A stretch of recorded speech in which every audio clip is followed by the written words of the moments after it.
Finland ৩,৩৮,১৪৫ বর্গ kilometre আয়তনের উত্তর ইউরোপের একটি দেশ।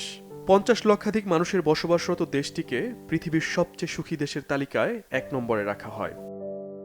শুধু ফিনল্যান্ড নয়, নর্ডিক দেশগুলোর মধ্যে সুখী দেশের তালিকায় আধিপত্য দেখা গেছে ডেনমার্ক, আইসল্যান্ড এবং সুইডেনেরও।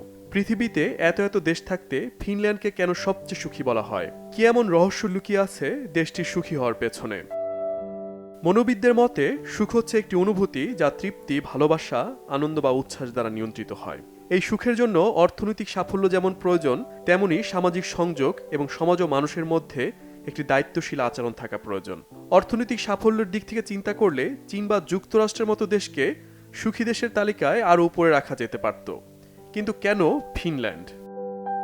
ফিনল্যান্ডের মানুষ সুখী হওয়ার জন্য বেশ কিছু চর্চা করে থাকেন। মানুষের সরল জীবনধারার প্রতি ভালোবাসা রয়েছে। সেখানে মানুষ অযথা সম্পদ বা খ্যাতির পেছনে ছোটে না, বরং প্রকৃত গুরুত্বপূর্ণ বিষয়গুলোর দিকে মনোযোগ দেয়। তারা মনে প্রাণে বিশ্বাস করে সুখী হওয়ার জন্য মানসিক দৃঢ়তা ও সহনশীলতা থাকা প্রয়োজন। প্রকৃতির সাথে সময় কাটানো তাদের অন্যতম একটি চর্চা। শীত কিংবা গ্রীষ্ম, মানুষ প্রকৃতির সাথে সময় কাটাতে পছন্দ করে। বিশ্বাস করে সুখ দেখিয়ে বেড়ানোর বিষয় না। ফিনল্যান্ডের মানুষ নীরবতা খুবই গুরুত্বের সঙ্গে বিবেচনা করে।